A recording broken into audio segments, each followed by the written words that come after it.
The St. Pete Times Forum in Tampa, where surprises have ruled the day. Now we're set to heat up the floor tonight as the Duke Blue Devils, who have won 23 of their last 24 ACC Tournament games, get set to meet the Wolfpack of North Carolina State in the 54th annual ACC Tournament.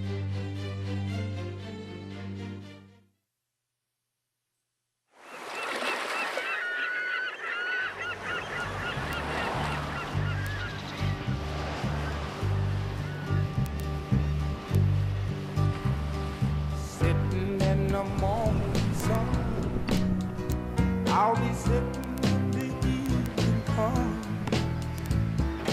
watching the ships roll in, and I'll watch them roll away again, sitting on the dock of a bay, wasting time. Like the waters of Tampa Bay, the ACC this season has churned on top, with some surprises breaking through to the surface and the youthful Tar Heels making the most waves. It's been muddy in the middle. What the devil is Duke doing there? And hovering near the bottom, dangerous schools of predators ready to attack. I left my home in Georgia, heading down to Tampa Bay, sitting on the dock of the bay, wasting time, yeah. While the tide rolls away, they battle for the championship of the ACC.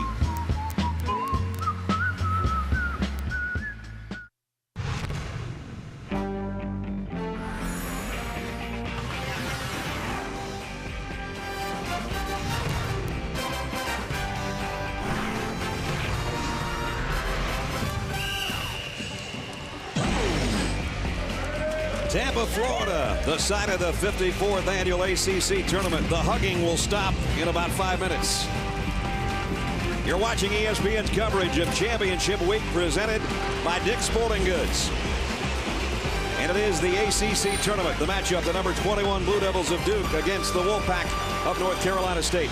You take a look at the ACC Tournament bracket already this afternoon. Miami a winner over Maryland, and Florida State beat Clemson, so they go on. Clemson to beat North Carolina. Miami goes on to play Boston College. The winner of this one meets second-seeded Virginia tomorrow, and the nightcap tonight, Georgia Tech and Wake Forest will do battle to see who takes on the Hokies. Welcome, everybody. I'm Brad Nessler with Jimmy Dykes. If you stay with the water theme, partner, this is almost uncharted waters for Duke. You have to go back 12 years when Duke has had to play on the first day of the ACC Tournament. They come in as a number 7 seed. They also come in shorthanded. It's kind of been their theme all season long, though, hasn't it, really? When you look at Duke's season right now, and according to Coach K about an hour ago, never a dull moment if you're the head coach of the Duke Blue Devils.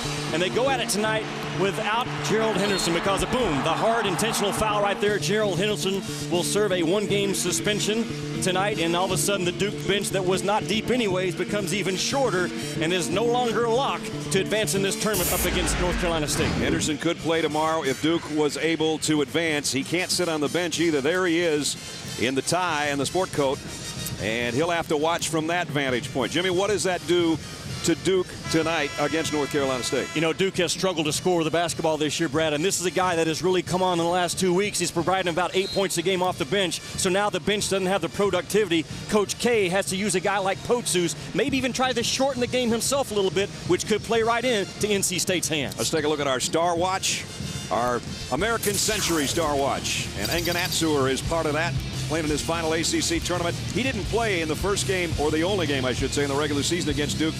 He'll make a big difference. Greg Paulus has really started to come on, and Duke's going to need his leadership, though he's only a sophomore. Let's take a look at the starting lineups. First for Sidney Lowe's Wolfpack of North Carolina State.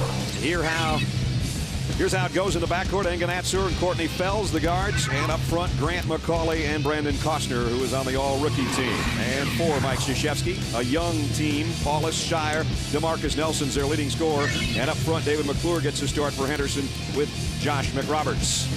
So for the 23rd time, these two teams get together in an ACC tournament. 1-8 in the last 9 against Duke, and Duke's won 7 of the last 8 ACC tournaments. They have won 23 of the last 24 games they played in this event. Brian Kersey's going to throw it in the air, and here we go from Tampa, Florida. And all the way down the court and out of bounds. Sidney Lowe in his first year as a head coach at NC State. Sid's done a nice job with, as Jimmy said, a very limited squad, not much of a bench at all. Due to guys going to the NBAs, guys that went to baseball. Mike Krzyzewski's been around and been in 27 of these ACC tournaments. 42-15 in the ACC tourney. And the officials right off the bat are trying to decide whose ball it's going to be. Bernard Clinton and Tim Nestor, the other two officials, along with Brian Kersey. That's the longest it's taken all year to decide who controlled the opening tap. No team has gone 4 straight to win the tournament since the conference expansion. So Duke's going to have to play themselves out of a hole they're never in. And they have the ball first. And right off the inbounds play, the three-pointer doesn't go for DeMarcus Nelson, but it's kept alive. And now Duke will set its offense on top with Paulus. Boy, kept alive by McClure, who has more rebounds and field goal attempts. He's a guy that knows his role on this Duke club. Atsur knocks it away from Paulus. No over and back call because it was last touched by NC State. Paulus has really played, hasn't he? Averaging 20 over the last 3. Yep. And he was part of the problem in their mid-season swoon. Just too many turnovers, and Paulus was part of the reason, but he has played a lot better recently. Courtney Fells picks up the first foul. You know, you talk about Duke. They started off 6-1, and everybody said, well, that's just Duke. They were 18-3, and then boom. Then the stock market started to crash on them. Down to 18-7, and now 22-9. A number 7 seed and ranked 21st in the country. Well, when you're coaching Duke's youngest team since 1946, your stock is going to go up and down a little bit throughout the season. And Coach K told us before the ball game, he said, with such a young team, and my young guys have gotten tired over the last month. And I said, Coach, that would be your whole team. That's then. Exactly he right. said, you know what? You're right. That would be my whole team has gotten tired. Well, he's got Paulus and McRoberts, sophomores, who are captains, and that's never happened in the 102-year history of Duke basketball, that 2 sophomores would be captains. And some backcourt pressure on NC State. A lot of clubs try to pressure Atsur, the primary and maybe only true ball handler NC State can put on the floor. Dribbles into a double team on the baseline and threw it away. Duke looking to run, and they give it right back. McCauley with the steal. 10 games in a row now, Brad. NC State has had more turnovers than their opponents, and those opponents have converted that into 16 points. They can't have more turnovers than Duke in this ball game. You know, when you go back to the game at the RBC Center, 79-56 in the regular season, Atsur didn't play in that game, but Duke forced NC State into 20 turnovers, and the Wolfpack only shot 34% in that game. And you can never win a ball game with that many turnovers and that poor of shooting. As McCauley knocks it down on the baseline to tie it at 2. They do a great job, in my estimation, NC State, of making the right pass, not the extra pass, but the right pass. Got him 2 points on that possession. DeMarcus Nelson has really had a great season, almost doubled his point production from a year ago. The junior lobs it, and the slam by McRoberts. You know, that's a set play, some kind of false motion up top with a 3-man weave and the ball screen to get your eyes up top, and they slip McRoberts to the rim. Beautifully executed. Here's Costner down low. Doesn't connect, and Nelson with a rebound. And NC State must be great on their first shot offense because they only average 7 offensive rebounds a game. First time they played Duke this year, they only had 14 field goals. They're already off to a better start in this one, and here's an offensive foul on McRoberts. The previous possession, though, was a thing of beauty for Duke. Again, the 3-man weave action up top, and all it's doing is attracting the red jerseys to the basketball. McRoberts then reads it, and a terrifically thrown pass to the left side of the rim. You don't throw lobs at the rim. You throw them about 1.5 feet to the side, right on key. Atsur got a screen from Costner, and now trying to work against McClure. Gets it to Costner on the low block. And a turnover again. McCauley walked with it.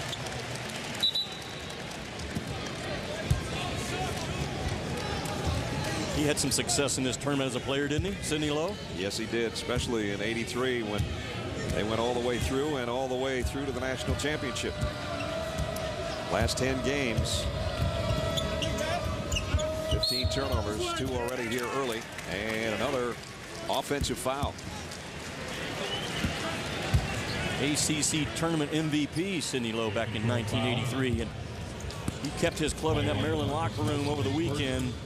He's not happy with their performance, not happy with their effort. And he said, I don't know about you guys, but as an NC State former player, we're going to Tampa with a purpose. And he addressed them pretty harshly for about 30 minutes in that locker room after the last loss. Media had to wait, didn't they? Yes, they did. As well they should have to. 3 minutes in. Cauley looking for some help. Doesn't want to turn it over again. Off the glass, tie ball game. Nice shot by Courtney Fells. And it was a tough two. They get some tough twos to fall. That makes them even better because they can really stick three-point shots.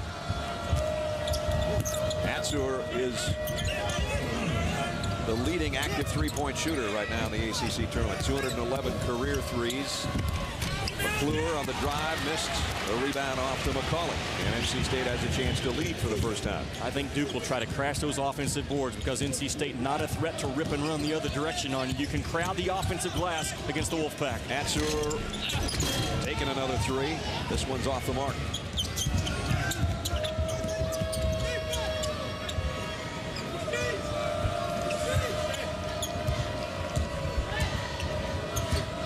Marcus Nelson drives, and the teardrop will fall.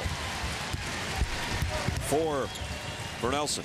Under control was Nelson because he's a guy, Brad, if he has to bounce it 3 or 4 times into his shot, he can get a little loose with his handle. He pulled up that time under control. Costner, and 1. McRoberts is going to pick up his second foul, and that's not good news for Duke. Number 2, Josh McRoberts, his second, third team. Neither Tied team, at 6. neither team, Brad, with a long bench in this ball game. Costner seeks the contact with the ball in his hands. Big play early.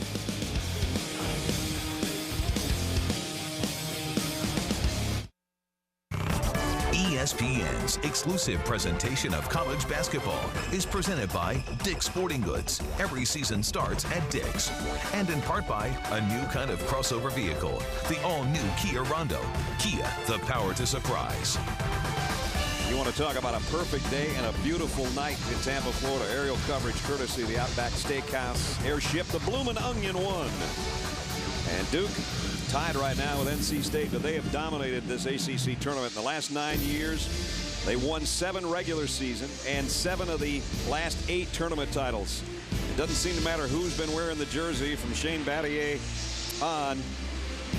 Great players, Boozer, Williams last year, Malchione, and of course J.J. Redick last year, along with Sheldon Williams, 2-time player of the year, and Sheldon 2-time defensive player of the year. They've won 23 of the last 24 games in this tournament. That's not too bad.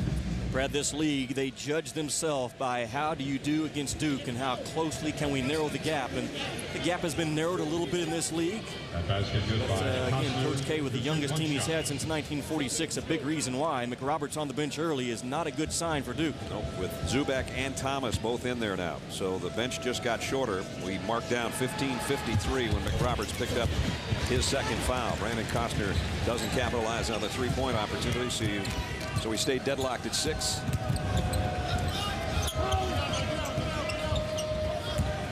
Shire hasn't touched it much yet early. Duke not great off the bounce as far as just breaking you down from 20 feet and getting to the rim. Rely on their system to get looks. Paulus had a bump before the shot.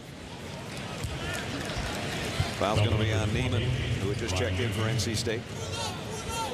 Brad, you've done this tournament more than I have, the ACC, but what a terrific facility, an outstanding job Tampa has done.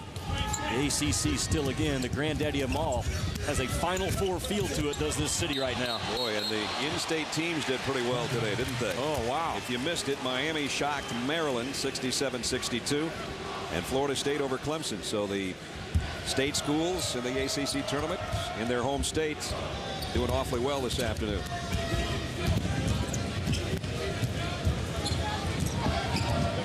Duke over the years has just been terrific at pressuring that point and denying the wings. Maybe don't have the foot speed and the quickness to do it as well as they like to this year. Costner into Fells. Fells reverse layup. NC State leads for the first time. They are so good at cutting hard with a purpose and cutting all the way and sticking their head underneath the net. They don't give up on their cuts, NC State. You better defend them to that final point. 8-6 Wolfpack. Shire loses the handle. This is going to be a coast-to-coaster for Fells. NC State a team that does not want to run back and forth. So anything they get off of their defense to offense is a cherry on the sundae for them. Duke's already got 5 turnovers. We were talking about NC State being turnover prone, and it's Duke having the same trouble they had earlier in the season.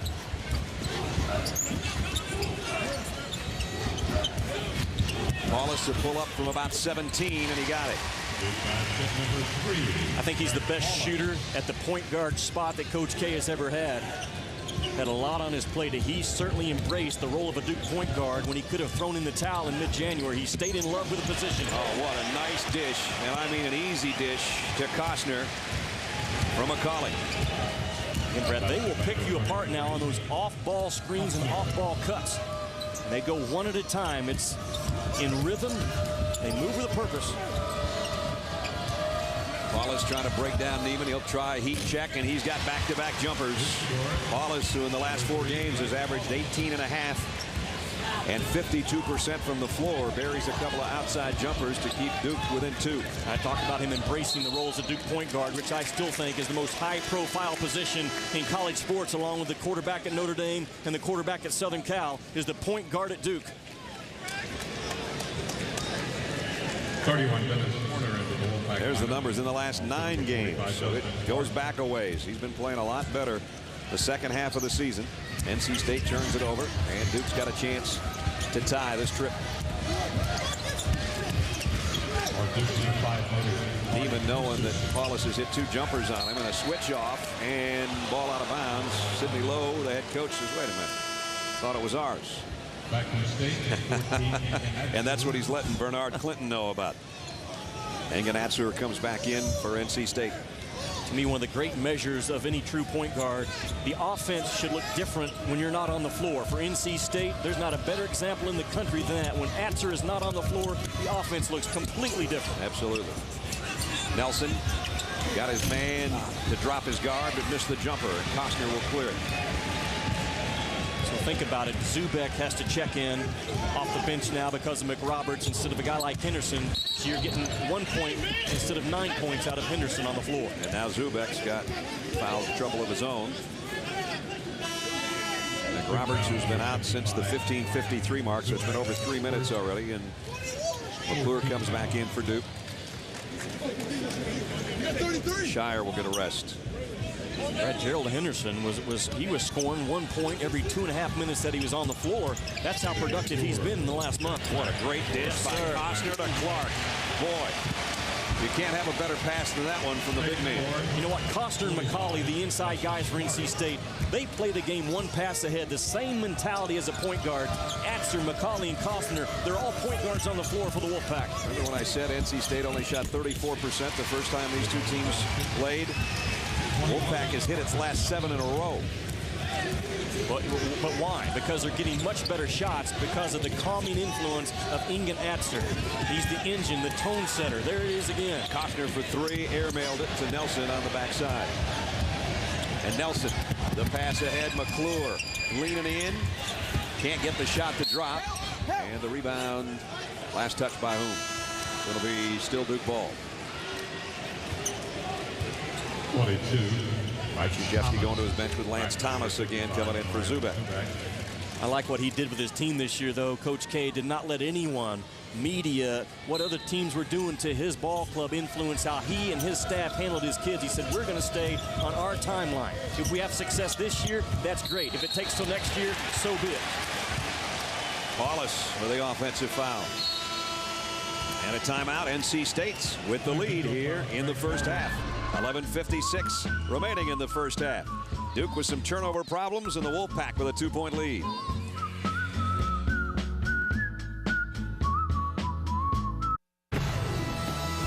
Championship week continuing on ESPN, ESPN2. Here's Paulus on the pass, this time to Shire, and that's his 58th three-pointer. So those 2 guys can light it up from the outside, and did with back-to-back triples to give Duke the lead back. Costner runs into a double team, but got it to McCauley. He missed the reverse layup. That's why you have to be able to defend McCauley and Costner one-on-one, because if you help on those guys, they will pick you apart as a passer from that post position. Going to be interesting on this possession to see if Duke tries to get it to somebody other than Paulus or Shire. It's going to be Nelson, and he missed it. And again, Nelson comfortable with 2 bounces into his shot. Anything more than 2 bounces, you've done your job defensively on him.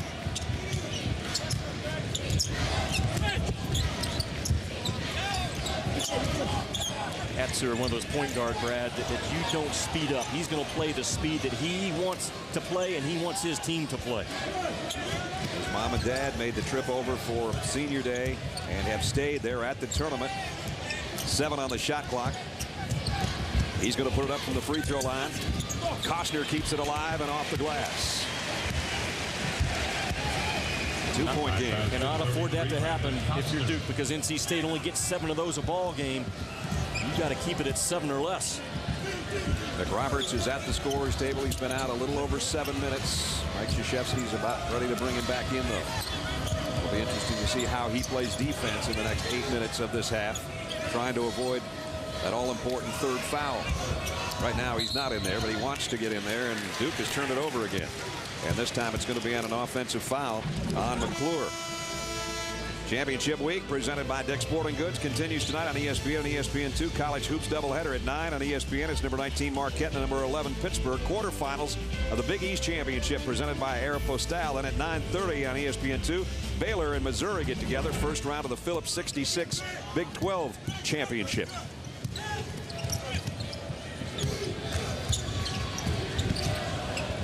ACC tournament, one of those across the country that a #1 seed in the NCAA tournament could be at stake. Oh, nice up and under through a double team, Jimmy. And NC State has an offense. They can go at a guy like McRoberts because of their picking and passing and how they spread the floor. McRoberts could have real problems with 2 fouls defending the rest of this half. It might have been a problem right there because it was a double team, but Shire says, hey, no problem. I can hit it outside the arc, his second 3. And Duke by 3 under the 8-minute mark. I love the balance Shire has, Brad. His offense as a true freshman. 33 made 3s, 29 made 2s in ACC play. That's a great blend. And DeMarcus Nelson gets the bump, and that's his second foul.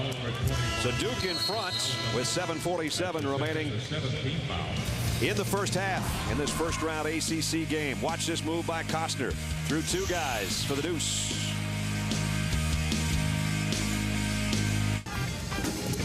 All right, Dave. Championship week presented by Dick's Sporting Goods. Our Star Watch update. Engen Atzer has not scored yet. Greg Paulus has 7 to lead Duke. And they lead by one of those 3-pointers. At the free throw line, Gavin Grant. You know, it's not the scoring for Atzer, I think, is what we put him in the Star Watch for, though.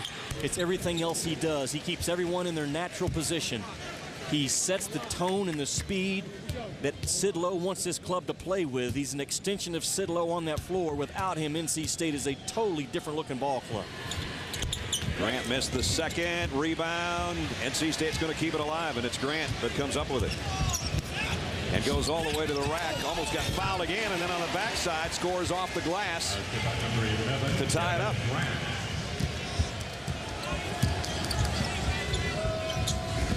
Good ball game brewing here. Too many turnovers by both teams, but a 21-21 tie. And McCauley with the block. Points in the paint. NC State scored all of their points in the paint so far.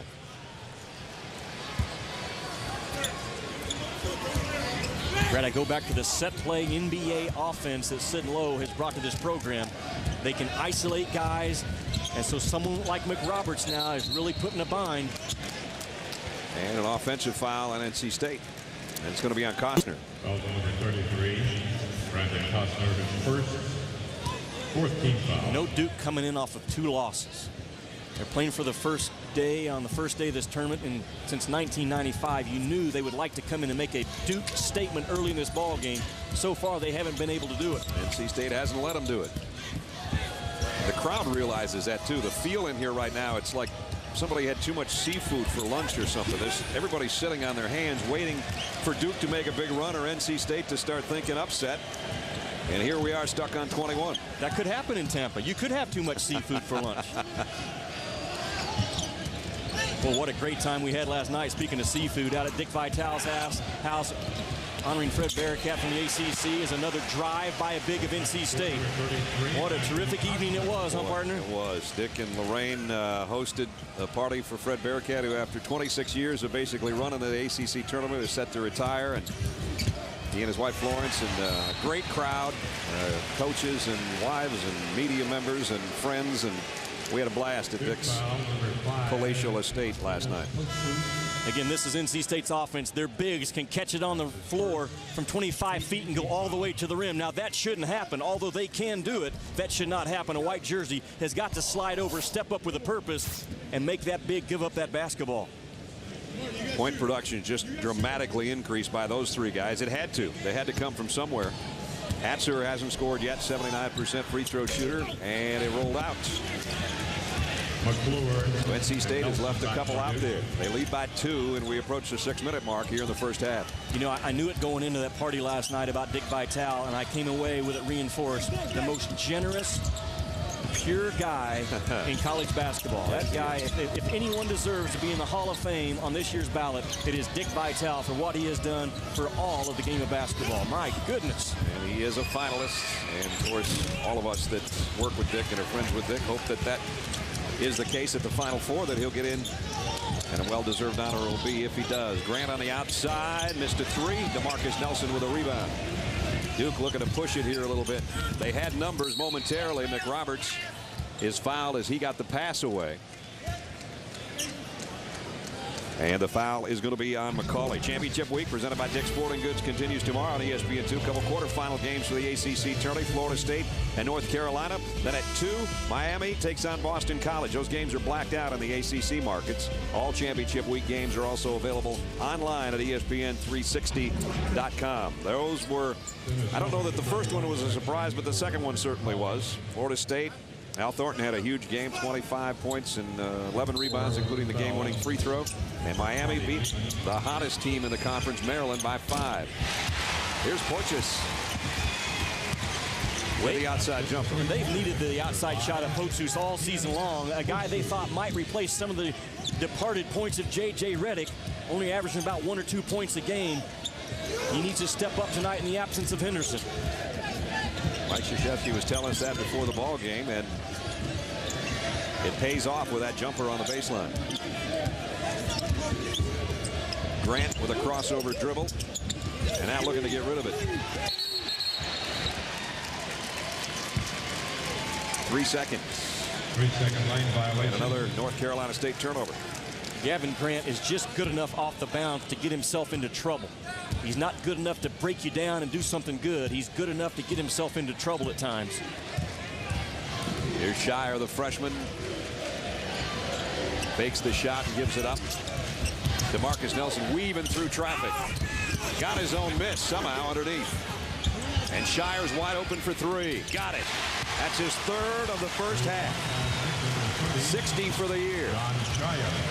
And Brad, he might be in line like Danny Ferry and Hurley and Leitner and Redick to become the guy that teams don't like. And he's the next guy maybe in line to say, I do not like that kid from Duke. That's a compliment from me to Jon Scheyer. And an offensive foul. Shire with a nice job defensively. Shire with 63 pointers in his freshman season, number 4 all-time scorer in Illinois high school basketball history, and he's got the feel going right now. Made the all-rookie team. And an interesting article about him in the Tampa paper today about some of his, already as you said, fans noticing some of the facial expressions he has during the course of the game. And already, if you're going to hate something about Shire, that's one of the things they already don't like about him. Yeah, and the other thing is, he's got the letters D-U-K-E on his jersey. That's the big thing, I think, right there. There's the guy right there tonight without Gerald Henderson. A guy like Porteous off the bench trying to step up and replace those 8 or 9 points. Porteous got the message in the locker room, and he's carried it over onto the floor so far. And Duke 60% from outside the arc. They're 6 out of 10, and the guys that are having to come through off the bench, as Jimmy said, are right now, especially when they're draining threes. You know, and Shire is more than just a shooter as a true freshman. He drove that ball baseline and realized, I'm going to get cut off. Porteous did a good job of relocating off of the baseline drive, got in the vision of the passer, and stuck one on him. So NC State hasn't had one. Duke's got 6 of them already, and they've bounced out now as the crowd kind of lit it up a little bit for Duke there as they have moved out to a 7-point lead. The ACC so strong as you take a look at the RPI. And all those teams have pretty impressive resumes. Now, Florida State probably played themselves out of the tournament today with, or rather Clemson, by losing. Florida State, they win another one, and they might be looking pretty good. Georgia Tech plays Wake Forest tonight. There's Shire, who's got 3 threes. In the last minute and a half, Duke hit 3 3-pointers. So that's accounted for the run that's given them the 7-point advantage. And that last graphic with those RPIs in this league tells you this is the elite league once again in college basketball. No other league has that many teams with an RPI of 50 or better. Horner missed on the inside for NC State. And now Duke can extend their lead. 3.5 minutes to go in the half. Paulus short on that one. Costner all alone for the rebound. You've got to fight through that little hip screen or butt screen that McRoberts tries to throw on you to free up Paulus. You've got to get out and challenge his 45% three. Switch off McRoberts now on Atzer. Let's see if Atzer maybe will drive on McRoberts, who's got 2 fouls. Nope, he's going to take the 3. Rimmed it out. And McClure's got the rebound. Probably should have been a little bit more patient, maybe back dribble, because there was Costner at 6'9" with a 6'2" guy guarding him on the low block. One of the few wrong decisions that you'll see Ingan Atzer make over a 40-minute ball game. One thing I guess Atzer knew is that Roberts wasn't going to make a run at him, not with the 2 fouls, and he doesn't want to pick up a 3rd before halftime. Paulus back dribbles and looks over to Mike Krzyzewski. I think both teams are really happy with the pace right now. And a foul on Fells. That'll be his 2nd. We got a timeout with 2 minutes, 34 seconds to play in the first half. John Shire, the freshman, maybe he's the answer for Duke as far as where they're going to get their scoring from. Right now, he's got 9.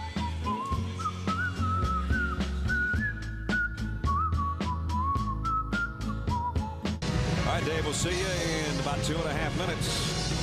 Speaking of teams that have improved their standing, Jimmy, let's hop on your jet and see what you got going on. Well, there's 65 seats on this jet. That's how many the NCAA tournament has in it. In that first class section right now, North Carolina, they're sitting up there, they're fine. In the business class, Virginia, Virginia Tech, Maryland, they maybe got bumped to the coach class where they lost today. But Duke and Boston College in that coach class as well. And Clemson stuck at security, you say? At the back of the row, back of the plane, Georgia Tech, they're on the plane right now in the last row. Florida State with their win today, I think they're in the first line of the standby list right now. They're pleading their case why they should be on the plane. Clemson with a loss, they're out there like they're stuck in the security. They can't even get through security because they got too many liquids in their that are bags. 3 ounces or more. They're stuck in security. They're not in good shape for getting on that jet at all. Clemson, who started 17-0, lost today 67-66. And I don't know, we've asked this question and everybody's talked about it. Has there ever been a team start 17-0 and not make the NCAA tournament? Probably not. Here's another Duke turnover. If Costner can win it, the race to the wrap for Paulus, and he does. NC State has gotten some points now off of offensive rebounds and off of their defense, something they don't normally get a lot of. NC State was scoreless for about 5 minutes, so that transition basket, which gives Costner a dozen, gets the game back to 7.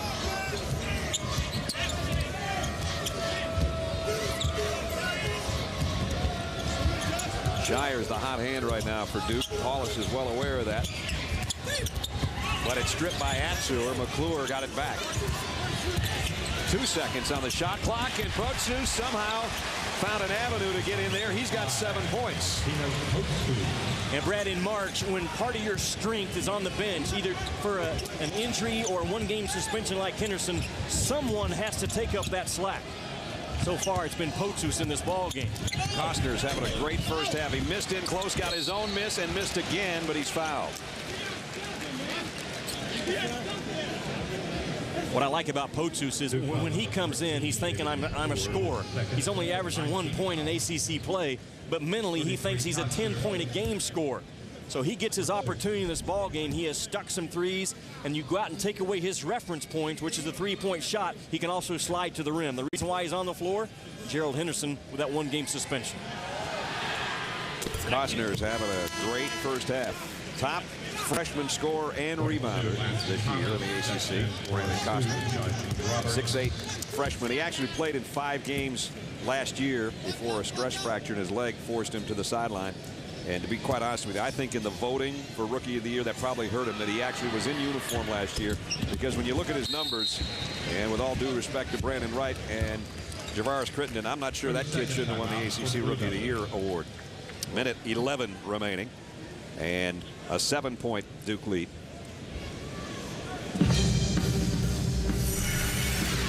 Here's the bracket again. It was Florida State over Clemson, so Florida State goes on to meet the #1 seed, North Carolina, and then Miami, with a win over Maryland, advances to meet Boston College. The winner of this one gets Virginia. As you look back today, first game of the ACC tournament, and Al Thornton put on a show. Boy, there were some scouts watching him. 25 points, 11 rebounds. Clemson was led by Trevor Booker's 18 points, but in the end, Thornton hits a free throw with a 2.5 to go, and that's all they needed. Florida State with a 67-66 win.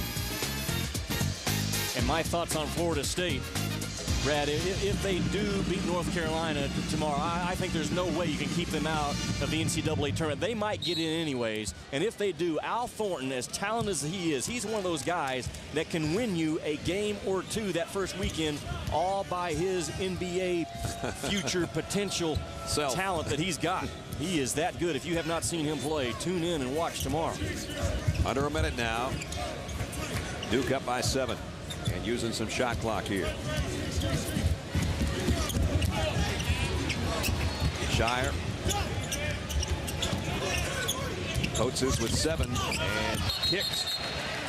And is off the knee of Potsus, and that'll be a Duke turnover. They're 11th in the first half. Again, you look at the big picture in this tournament, North Carolina trying to solidify their #1 seed in the NCAA tournament on Sunday. Kansas out of the Big 12, Florida in the SEC, Ohio State, Wisconsin, UCLA. A lot of meaning for those teams right now in conference tournaments, something we haven't seen recently. Those #1 seeds very much up in the air. This is a huge possession right here for NC State. There's about 5 seconds difference on the shot clock and the game clock. Enganatsu are way out here near midcourt. They know that a bucket here would make it a 5-point game or less, and there they go with a perfect cut by Brandon Costner through the lane, and he has got 16 points in the first half. Now a stop for NC State, and we really got a ball game. A runner by Shire way off the mark, and at halftime it's going to be Duke in front, but both teams have led for significant minutes in the first half. NC State goes to the locker room with Costner having a huge first half. Enganatsu, no points, but he's led the floor game. Greg Paulus with 7 points, but Shire with 11 right now leads Duke 34-29. Blue Devils at halftime. Dave Repson and the guys in the studio now for the Cisco halftime report. Let's go! Come on! Slam, full court, pressure, 3-point shot, all net. Yes, sir, you all that. Yes, you all that. Yes, you all that. Yes, you all that. Yes. Championship week continuing. Presented by Dick's Sporting Goods, and a good game in the ACC tonight. Duke 34, North Carolina State 29. NC State led by as many as 4. Duke led by as many as 9 in that first half of play. Welcome back, everybody, to Tampa. Brad Nessler and Jimmy Dykes. Duke sort of owned outside the arc, and it seemed like NC State owned the paint. That was kind of the story of the first half. And think about this. If we would have said Duke's going to have 11 turnovers in the first half and McRoberts would only have 2 points, you would think Duke does not have the lead. Right. But they do. So they found some things off of their bench with Potsus to have them the lead right now. Again, very important without Gerald Henderson in this ball game. But Duke has to do a better job of defending these on-ball screens and slips. Hold it right here. You're going to see Costner just slip right to the rim, and Paulus #3. If you're going to switch, you got to stay attached, Brad. Look at Paulus. He gets caught in between. He's in no man's land. Costner reads no man land means I'm going to shoot a layup on you. You got to communicate much better on those slips. The Guinness first half statistics, 54% and 50 respectively. But look at the 3-point field goal. 6 of 11 for Duke. That's the difference in the ball game right now. 11-8 in the turnover margin, and look at that, points in the paints. Brad, you're right about those three-point shots of Duke. When you think about this, they come into the ball game only averaging 6 3-point makes per game. They've already got that many in the first half. Second half underway. McRoberts, who had early foul trouble, had to sit out a good chunk of the first half, going with the one-hand hook shot. The rebound is kept alive by McClure. And now Shire, who was so hot from outside the arc, and he didn't cool off in the locker room. 14 for Shire, and he's hit all 4 of his three-pointers. Kid's got guts, I'm telling you, as a true freshman. And again, a nice blend to his offense between threes, twos, and free throws. McCauley faces the basket against McRoberts, and he goes with a hook, and he scores. Best move by the big guy, Ben McCauley, so far tonight. And if you can't stop NC State's two bigs, Costner and McCauley one-on-one, a lot of things can really open up for that team in red on the offensive end. Shire's going to try it just inside the line. He was too close. Now he feeds down to McRoberts and out to DeMarcus Nelson for a triple. Fells up there high for the rebound.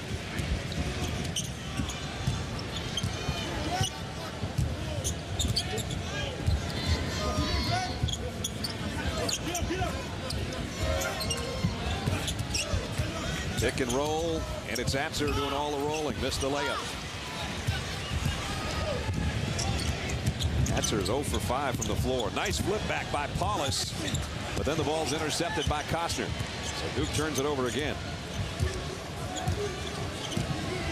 One of the problems for Duke all season long, careless turnovers and turnovers at key times in ball games. Sign of a young club, always is. Here's Atzer for 3. Finally got one to go. His 212th of his career, and it draws his team to within 3. See how Atzer just took his time to read the defense, set his guy up, little headhunter screen. Even when he's working off the ball, he plays to the tempo that he wants to play to. He's never in a hurry, is he? Never in a hurry. He even talks slow. Of the 4 languages he speaks. Yes. And a blocking foul on NC State's going to be on Grant. Well, you see Atzer, he's a screener right here to begin with, and then he's going to pop up with a little headhunter screen. But see, look at that, just reads the defense, doesn't get in a rush. Little headhunter screen by McCauley. But again, screen the screener action for NC State to get the 3. Shire finally missed a 3. And McCauley with a rebound, and NC State's got a chance to cut the lead down to a single point or a 3-pointer. Would tie us up again. 5 ties in the first half. McCauley, nice spin up and under on McRoberts. Brad, there it is again. If you cannot take away McCauley and Costner's ability one-on-one on that low block, you're in trouble. Now will Duke have to adjust and come with help defenders. Paulus takes a 3 and buries it. 10 for Paulus. And again, Duke hitting the outside shots. NC State doing all the tough work inside. Say what, love Duke or hate Duke, and there is no in-between in the ACC territory. You have to respect what Greg Paulus has done this year to battle back and become the player he's become. And now Engen Atzer says, this is my last ACC tournament. I'm going to start warming up. 1-point game. Future good European pro is Engen Atzer. Their only returning starter from last year, their only senior starter. And he's made it a 1-point game. Nice move to the basket by Paulus, and he's fouled by Atzer. I think there are 3 really good passing posts on the floor tonight in McCauley and Costner, and certainly Josh McRoberts. Those guys, they understand to play the game 1 pass ahead of everybody else. And McRoberts knew exactly what he was looking for. As the ball was coming to him, he was thinking, where am I going with it? Just like a point guard. Not too many big guys at 6'10" come in and have over 100 assists on the season, which he did. 108 coming into the game tonight as Paulus hits a free throw. Thomas comes back in, and McClure goes out for Duke. Greg Paulus, sophomore of Syracuse, New York. Coming off a 21-point game in that loss to North Carolina, and he's got 11 here in this ACC tournament game. Duke by 2. McCauley lost the handle, but it comes free to Gavin Grant. Grant, Atzer up and under, tie game. 41 apiece. I think the Duke fans are a little bit in shock. There's not a lot of noise. What noise is being made now is for the folks that are in the Wolfpack red. You've been here at this tournament more than me. The longer this game stays close, the more fans that are here just watching, they start cheering for the team in red. Yep. McRoberts, nice cut to the basket by Nelson. Didn't finish it though, and the rebound knocked out of bounds with 15:52. We've got a timeout remaining. Sidney Lowe, big smile on his face. His first ACC tournament as a head coach. Atzer up and under for the 41-41 tie.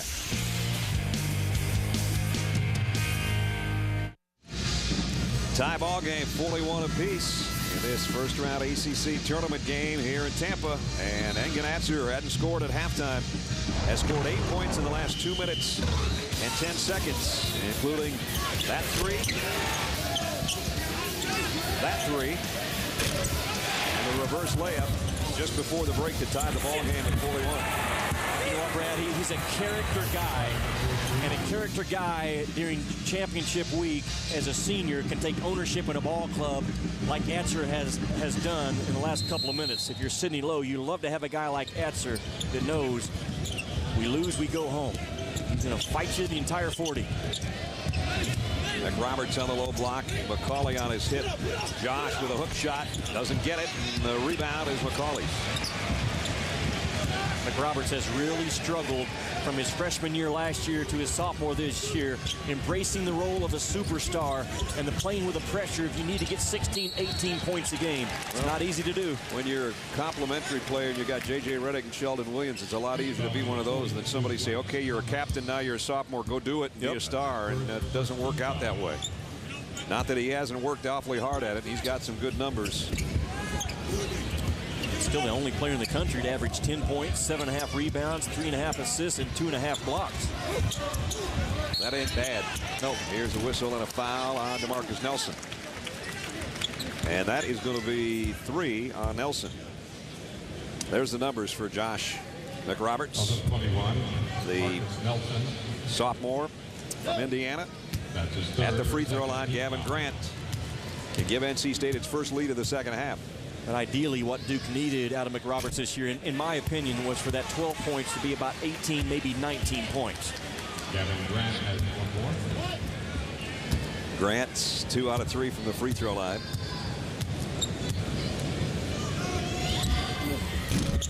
And again, got 1 of 2. Kept alive by McCauley, though. If Atzer can track it down, and he did.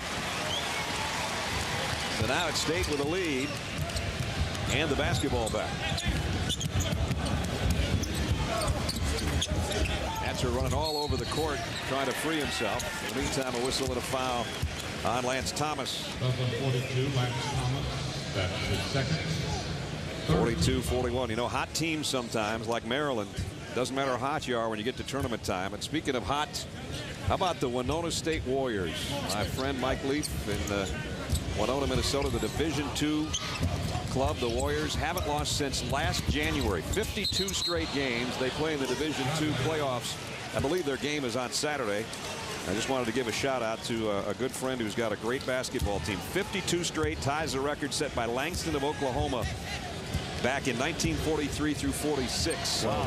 They're like 30-0 this year, aren't they? Yeah, they're undefeated. That is some season. Won the national championship Division II last year. So maybe they're on another roll to win back-to-back titles. And Coach Leaf and his players always make it a point to come to my hometown in my cancer research golf tournament. So they're good friends, and I just wanted to wish them well in their Division II playoffs this weekend. Atzer feeds inside to Fells. Fells in deep, and I think a little too far, but a whistle, late whistle, and a foul they're going to call, I believe, on Shire. Duke's last possession, though, they get McRoberts down low, and he scores with his back to the basket. A good seal and a good target hand that time by McRoberts. Had his guy on his hip and then stuck out the left paw. Told the passer, this is exactly where I want the basketball. From there, it's an easy 2 points. If you told Sidney Lowe that at the 14:26 mark, his man at the free throw line would tie it for the second time in the half at 43, I think Sid would take it. Playing the number 21 team in the country and playing them for the 227th time in history. Not only that, playing them for the 23rd time in the ACC Tournament. His team's in front. NC State by 1 again. So, Brad, you're talking about a guy that has worn that Wolfpack jersey in this tournament as a player. He knows the importance of these games. DeMarcus Nelson just inside the three-point line. Changes the lead yet again. Back to Duke by 1. And the longer this game goes, and if it stays like this, it looks better and better for North Carolina State. Here's a nice overplay by McRoberts defensively. And he gave it up, but he gave it away. He's trying to get it over to Paulus on the left wing, and he threw it all the way to the Duke bench, basically. And I think it was a bad decision, first of all, but for McRoberts to try to give it up to begin with, because he had a 4 or 5 inch height advantage. He had an angle, at least get himself fouled with a toughness play right there, but he tried to make a finesse play, and it didn't work out. Grant. Nelson goes down, no foul called, and North Carolina State throws it away. Their 3rd turnover of the half, the 11th of the game. Right now, Duke's at 13 turnovers. That's been the only negative to a good game. Shire's got 4 threes tonight. Tries for a 2 there, had it blocked by Fells, and then backs away and missed from the elbow. NC State 3-on-3. Grant's going to give it up. Hatsuer's got an open triple and knocked it down. 3rd three-pointer for Engen Hatsuer in the half. And Brad, what did Hatsuer do? He knows he's not a guy that can run and finish at the rim in transition, so he runs in rhythm of the bounce right to the three-point line for that open shot. Foul down on the low block is going to be on Courtney Fells. That's his 3rd. Here's what Jimmy's talking about. Yeah, I mean, Hatsuer's not going to get sucked into the rim and try to make a play and getting fouled at the rim and all that. He runs in a nice rhythm, gets his feet set at that three-point line, and just sticks a big shot for NC State. There's the numbers coming in, 211. He's got 3 more in this half now, so it's 214, and that makes him the active ACC three-point shooter in this tournament. Came in tied with one of the guards for Virginia, Singletary.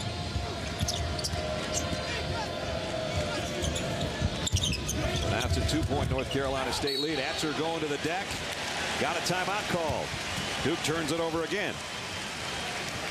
And with 13:01 remaining in the half, do we have a 3rd upset in a row on day 1 in the ACC tournament in the making? Hang around and find out. Did UCLA just wave goodbye to a number 1 seed, do you think? NC State leads here 47-45. 13:01 remaining in the ballgame. Brandon Costner, all 16 of his points came in the first half.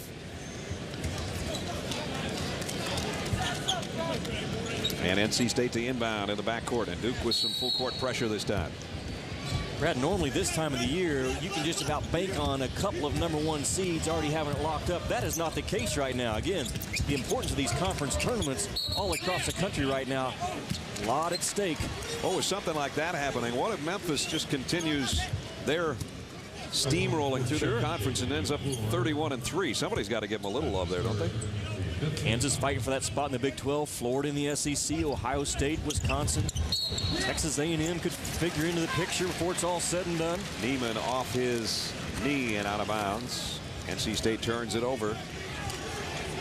Not taking advantage to try to stretch their lead. There's the coaches poll presented by Siemens. Ohio State, Kansas, UCLA, Wisconsin, and Memphis, the top 5. Duke is ranked number 21, and for a time this year was not ranked for the first time since, I don't know, a long time ago. Mike Krzyzewski, who's won 702 games at Duke, 775 overall, has averaged 25 wins or more every year at Duke. 3 championships, 91, 92, and 01. Here's Paulus on the jumper, in and out. McRoberts was right in midair and almost tipped that thing back in, but came back down to earth and then went back up to score. And we're tied again. I think McRoberts needs to have a really good 12 minutes and 28 seconds in this ball game.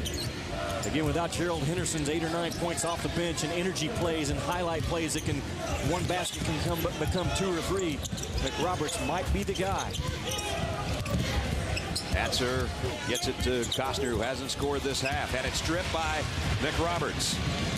NC State with another turnover. DeMarcus Nelson fouled by McCauley on the other end, and McCauley's got 3.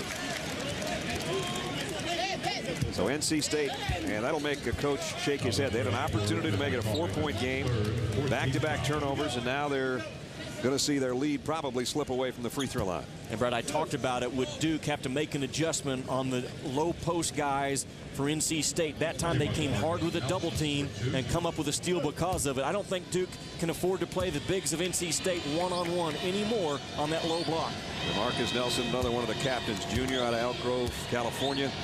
8 points on the night, 2 for 2 from the free throw line, and came up way short on that one. Watch McRoberts boom come down right there. Now that's what they were not doing in the first half and the first few minutes of the second half. I think Coach K has made that adjustment. He said, I've seen enough of McCauley and Costner beating our guys one-on-one on that low block. So Nelson, 2 out of 3 from the stripe tonight, has another chance to give Duke the lead. And didn't get either, so they didn't lose the lead. But they might before this possession's over, because another chance for Duke. Fresh shot clock, still tied at 47, under 12 minutes to play. Here in first round action in the ACC Tournament at Tampa. Brad Nessler and Jimmy Dykes with you. McRoberts down low, waits, and had it stripped from behind by Costner. And your description of Waits is what cost him. Should have caught him, just exploded through somebody's chin to that rim. And now Shire can't stay with Grant, and he picks up the foul. Timeout, 11:36 to play in the ball game. NC State 47, Duke 47.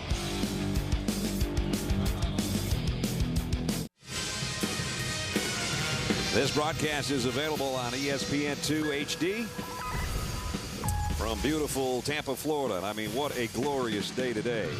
Around 80 degrees and sunny. No rain in the forecast for tomorrow either. Beautiful night. The St. Pete Times Forum hosting the 54th ACC Tournament. Look at the field goal shooting. 6 out of 7 in this half for NC State, which is what, partner? 86%. There you go. And then we shot 34% in the first game, NC State against Duke. But again, that was because number 14 with that basketball right now did not play. He was out with a bad hamstring. That's the difference he makes in this ball club. Here he goes on cue for Jimmy.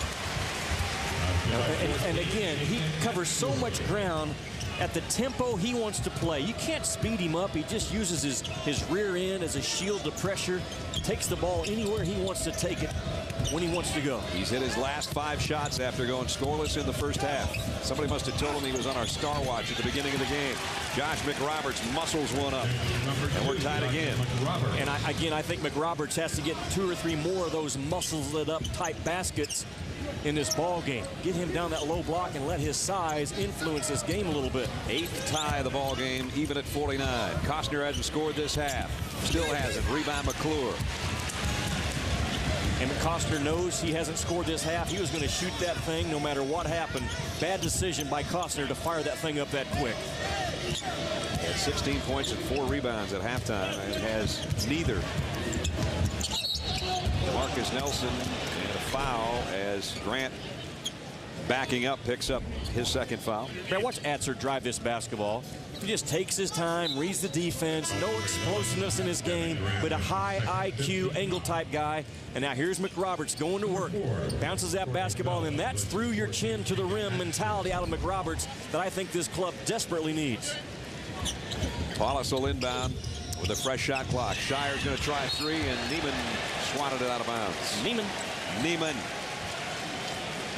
Senior out of Raleigh, Brian Neiman, former walk-on who earned a scholarship and playing quite a few minutes tonight and earlier than usual for Sidney Lowe. What you like about Neiman, he's got 4 turnovers in 183 ACC minutes. And a foul on McClure. We've had a lot of offensive fouls. That's 4 on McClure, who got the start tonight with Gerald Henderson out due to the 1-game suspension. Atzer doing it all in the second half after the inside guy, Costner, did it all in the first 20 minutes.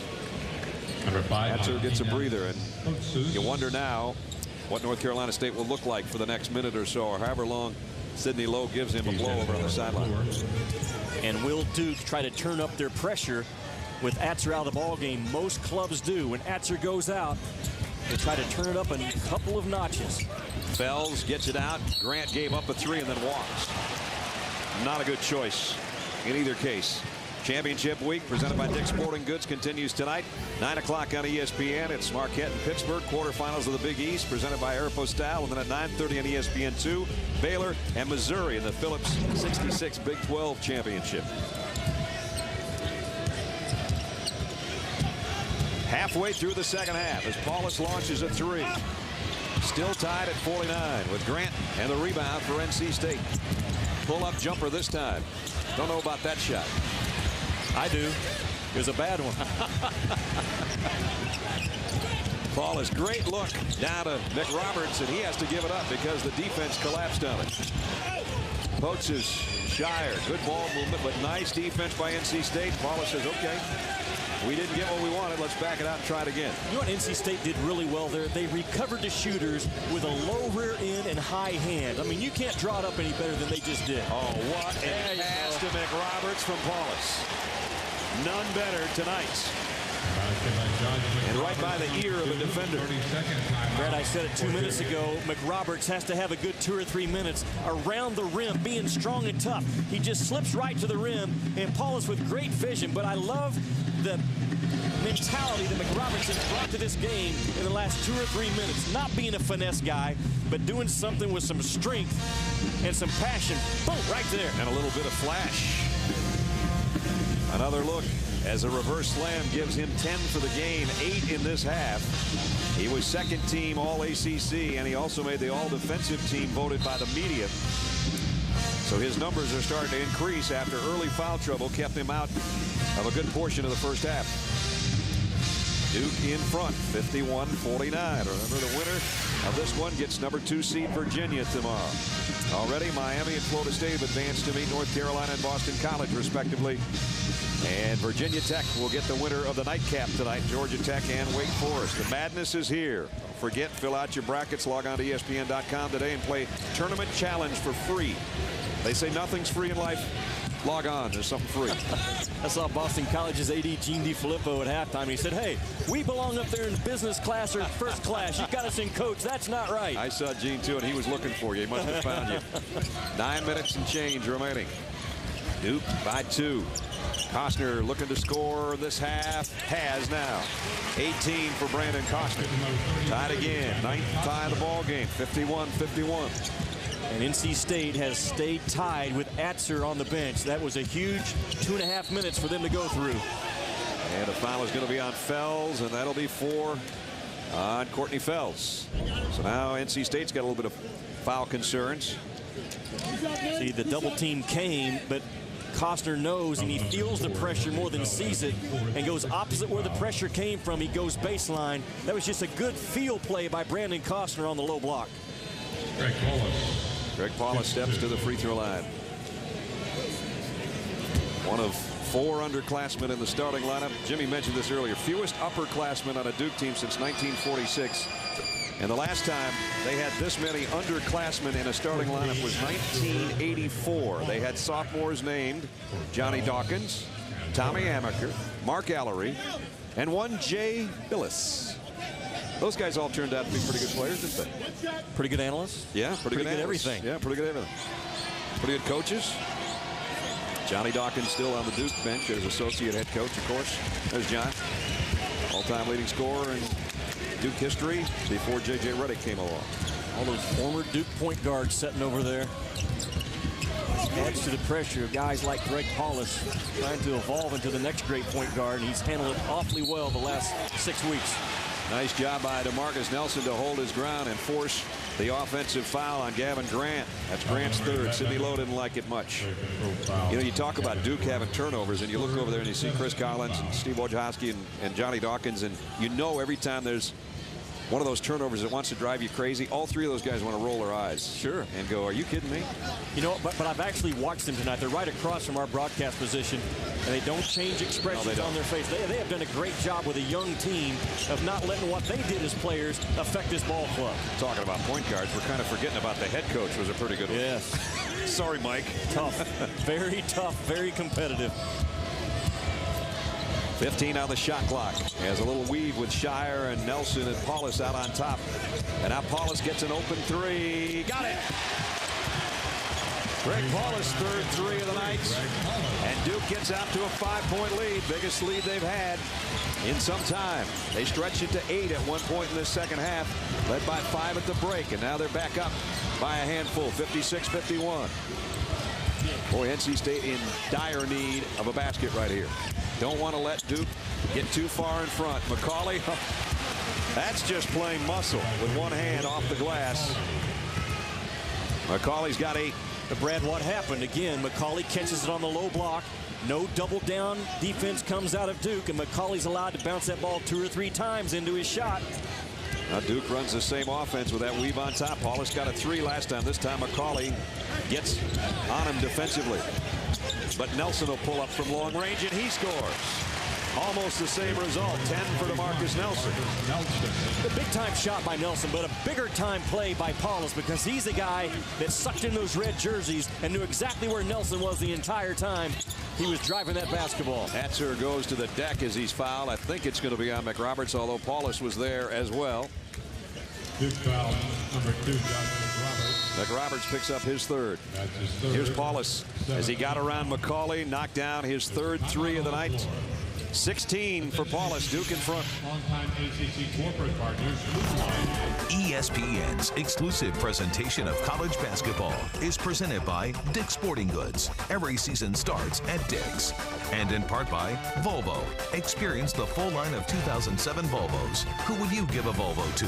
Volvo for life.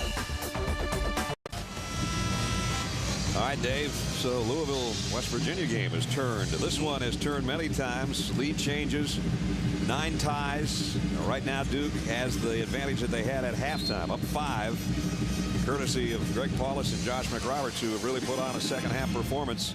Paulus 16 points, couple of assists, only 2 turnovers, and McRoberts is awakened offensively. He's got 10 now. At the free throw line is the guy that's had the biggest half of anybody. Enganatsu, who might be playing his last ACC tournament game unless they can come from behind. He's got 13 all in this half. And the free throw comes out. He was on the Turkish national team. He's a dual citizen. His dad and mom are here tonight. Chetan, his dad, and Renata, his mom, who is German. We mentioned earlier he speaks 4 languages. He's one of the real class kids who we enjoy watching play basketball. And he's been a good one. He's a reason why this game is a lot closer than the one earlier this year, 79-56, all Duke in the regular season game, because he wasn't in the lineup. Duke having a lot of success now with their 3-man weave, ball screen offense up top. They've scored 3 out of the last 4 times with it. NC State makes an adjustment defensively. This Duke lead's going to continue to grow. 60-54. Costner, and he's fouled before he got to the basket by DeMarcus Nelson. Nelson has quietly had a pretty impressive game. That's his 4th foul, but he's got 12 points and 9 rebounds, Jimmy.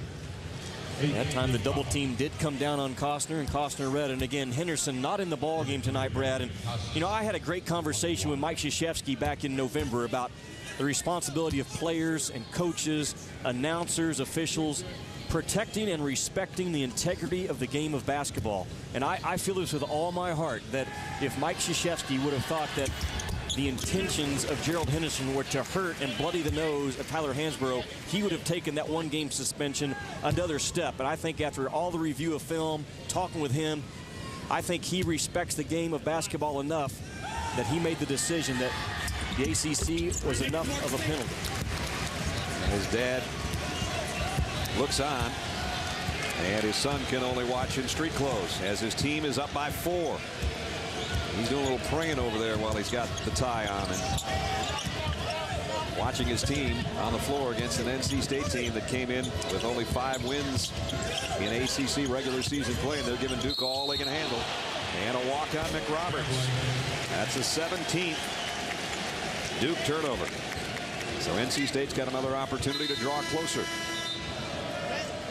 No, the big fellow likes to pass, and he can pass, but that time he was trying to pass the basketball from about the 7-foot mark from the rim. At that point, Hatzer was on him. McRoberts, be strong and at least get yourself to the free throw stripe with a shot attempt.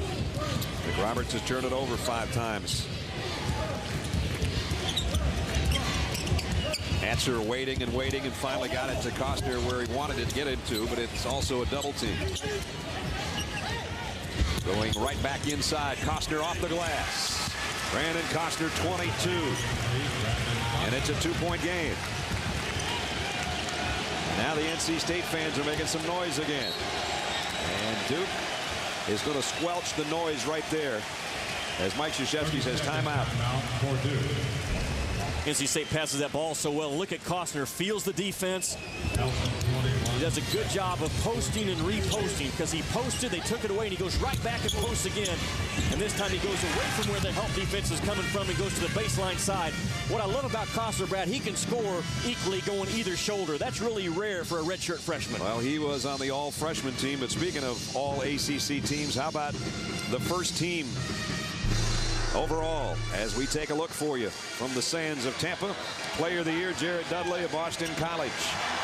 Al Thornton, who had a huge game in Florida State's win today with 25 points. Tyler Hansbrough before the broken nose with a slam. Hansbrough, a unanimous selection for the second year in a row. Sean Singletary of Virginia, part of their great backcourt, and Xavier Dowdell of Virginia Tech. There's your ACC first team performers here in championship week. And right here, 60-58. Tight ball game, and it has been throughout. Nobody's been able to get any kind of breathing room, although Duke at one point led by 8 in the second half. NC State wouldn't let him run away from him. McRoberts over McCauley with the right hand, I believe. He switched hands and knocks it down. He's got 12. That's what he has to do. He wasn't thinking about passing and being a finesse guy on that low post. He was thinking about getting that ball up on the orange rim.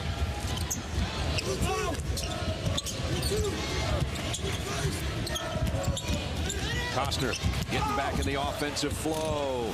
McCauley tips it in. McCauley's in double figures now.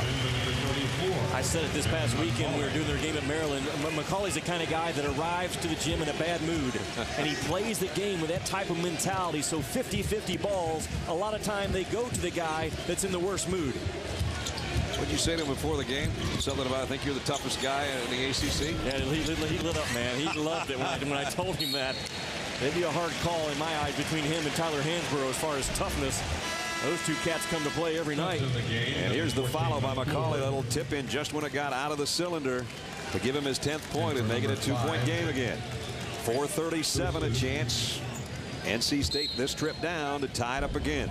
So, Bradley, I'd say the big story in this tournament is how will Tyler Hansbrough play in what is expected to be a mask to protect that broken nose. He's a rugged guy, and his rugged style, I think, will be okay with that mask on. He's nothing finesse about Tyler Hansbrough. That's what I love about that guy. We'll find out about 5 after 12 tomorrow, I guess. Terrific. Great feed. Costner to McCauley. Big guy to big guy. Tie game 62. And we're at 4 minutes plus. And now the fans for both teams know they're in for a dogfight for the next 4 minutes. Duke has never had an answer for those slips and the passing ability of NC State's bigs in this ball game. DeMarcus Nelson, jumper won't go. Costner the rebound. Wolfpack with a ball in a tie game. Sidney Lowe's not strumming a banjo. He's calling a play. He calls one just about every time down court.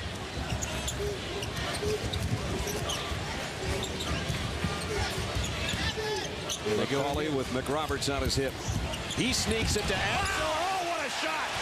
Engin Atzer, North Carolina State leads. How did that thing have enough eyes to find the basket? What a pass, what a catch, and what a finish out of Atzer. Duke trailing with 3 minutes and 10 seconds remaining, and they throw it away. Grant going one-on-one with DeMarcus Nelson. Up and in. Gavin Grant's first field goal of the second half. Mike Krzyzewski might want another timeout. There it is. NC State trying to pull a shocker. Less than 3 minutes to go in Tampa. 30-second timeout. Brad, it all started with a beautiful slip to the rim by Atzer. Look at this pass from McCauley. Between 3 white jerseys, and Atzer may be the only guy in this league that can make that play, going away from the basket with his right hand with reverse spin on it. Maybe if you had a pool cue, you could pull that off. But that had enough English on it that is his 5th language. And then Grant off the turnover. 4-point lead, and Mike Krzyzewski says, let's get over here, fellas, and let's take a timeout. The Duke Ball Club has been in a ton of close ball games this year. Coach K before the tournament said he expects those close ball games to pay off in March. Well, it's March. They're in a close ball game with 2:55 to go. We'll see. Can they do it without the help of Gerald Henderson serving that 1-game suspension? Another big story in this game, him not playing because he makes plays in a ball game that Duke just has not been able to make. NC State has matched its biggest lead of the ball game. You had to go back to 14-10 in the first half, but they just gave 2 of them back and maybe a 3rd. And how big was the timeout call by Coach K? He called the timeout, told his troops, this is exactly what I want coming out of this timeout. DeMarcus Nelson refuses the ball screen, rejects it, goes baseline. A great timeout and a big 2 points for the Duke Blue Devils.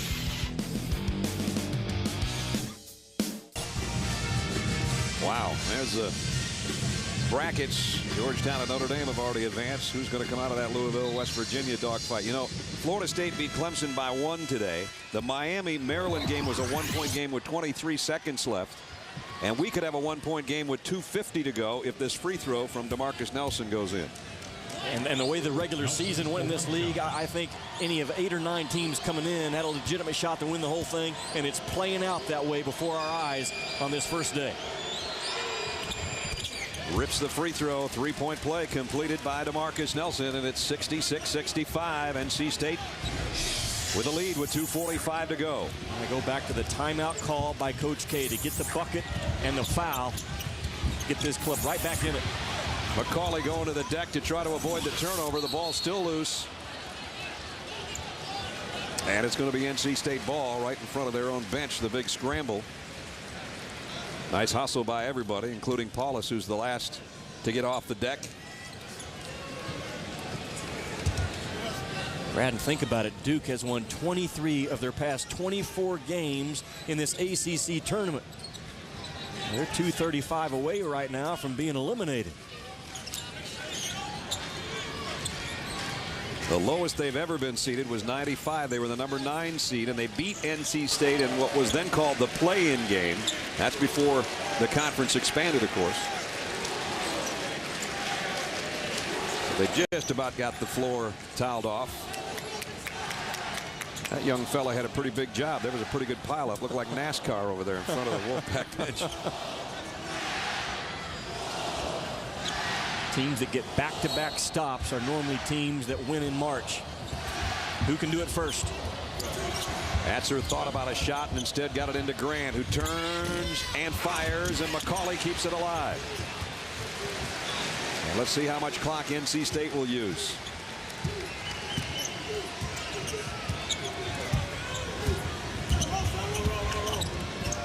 Costner on top, going to drive on McClure, and fouled. And McClure, if it's on him, that's it. Remember, he started tonight with Gerald Henderson out to the suspension, and now he's going to be out as well. Never quite figured out the rule about when a player fouls out that the entire team can basically get a free timeout by going over around their coach before the substitution's made. And it needs to be changed. I think it delays the game. I mean, both teams get basically a timeout out of this, but it's a dead spot in the game that doesn't need to be there. Officials' hands are tied because it's allowed. The last 8 years, only once. The year Maryland not only won the tournament, but the national title. It's Duke, Duke, Duke all the way down. And it's that kind of record right there is why Duke in the ACC and across the country, you either love the Duke Blue Devils or you cannot stand them. There is no gray area. That's the level that Coach K has taken that program to in all those years. And Costner, second free throw he's missed tonight. He's 4 out of 6. Sidney Lowe said when he took that job, he understood he was right in the heart of North Carolina and Duke said, I welcome the challenge because I did it when I was a player. My goal is to get us right back in the thick of that conversation. And Costner got the second. I may have said Maryland won the national championship that year they won the ACC. That wasn't the year. They won it in Atlanta, which is where the Final Four will be this year. Maryland would love to get back there, but they lost their first-round game today. Both these teams looking to advance. It's a 2-point NC State lead under 2 minutes. Potsus on a drive. Tie game and one. How big has this guy been in this ball game for Duke with Gerald Henderson on the bench? He's 4 for 4 from the floor. Now he's got a chance from the free throw line to give his team the lead. And again, 9 points out of Henderson aren't available. Great drive of DeMarcus Nelson. Then Potsus, back-to-back drives, gut-cut drives to the basketball. The first one by Nelson, and then Potsus comes right back through the contact, uses the left with a good English. Big play out of Potsus in the ball game. The kid that had to step up in the absence of Henderson has done his job. He's just matched his career high, Jimmy. 10. There's a new career high of 11. And he's given his team a 1-point lead. 68-67. And if I'm Coach K, I keep Potsus right there on my hip and checking back in at the next time you need offense. Let's see if the Wolfpack now can battle back from down a points. Atzer looking for a pick from McCauley, who now has 4 fouls, just in case this thing would go an extra stanza. That's big. He was the guy that fouled Potsus on that last play. It's been McCauley, Atzer, and Costner. Atzer for 3. His 4th 3 of the second half. 19 for the game for the senior, who might be in his last ball game of the ACC tournament. NC State back up by 2. Shire, the kick out to Nelson. Now it's Paulus, wide open triple. Shire got the rebound. A minute left. NC State by 2 over Duke. Duke has won 23 of their past 24 games in this tournament. And they pull out another one. Our 3rd nail-biter in a row, and it's only day 1 in Tampa. 15 on the shot clock. Timeout. Duke. Remember the last time out, Coach K drew up a magical play that got him a 3-point. Can he do it again? Engen Atzur came in with 211 career threes. 4 in this half. None bigger than that one. Boy, it's a great job of passing and a great job of a headhunter screen by Grant, a cross screen to free up Atzur. All night long, these guys in red have been terrific passing that basketball. And it's the post guys that play as passers.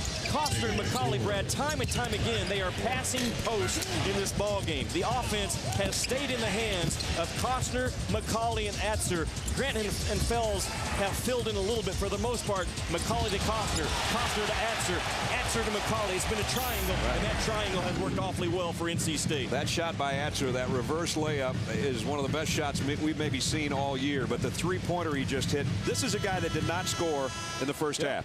When we went to the locker room at halftime, we were talking about our Star Watch. He was in our Star Watch because he's the guy that runs this team, not because we thought he'd score a lot. He's got 19 points in the second half. I don't think he wants this to be his last ACC tournament game. Not at all. He's a senior with ownership, and he's a senior with character. And you like those kind of guys to embrace the team and say, guys, whatever we have to do, let's advance one more time. And think about what's at stake in this ball game. Duke, they've won 7 of the last ACC tournaments. They've won 23 of their past 24 games in this tournament. Can they pull off the magic one more time and live to see another night? That's what's at stake right now with change to go. No timeouts remaining for Duke, trailing by 2. They lost to Maryland and North Carolina to end the regular season, and now they're on the ropes against NC State. DeMarcus Nelson muscles one up and in, tie game.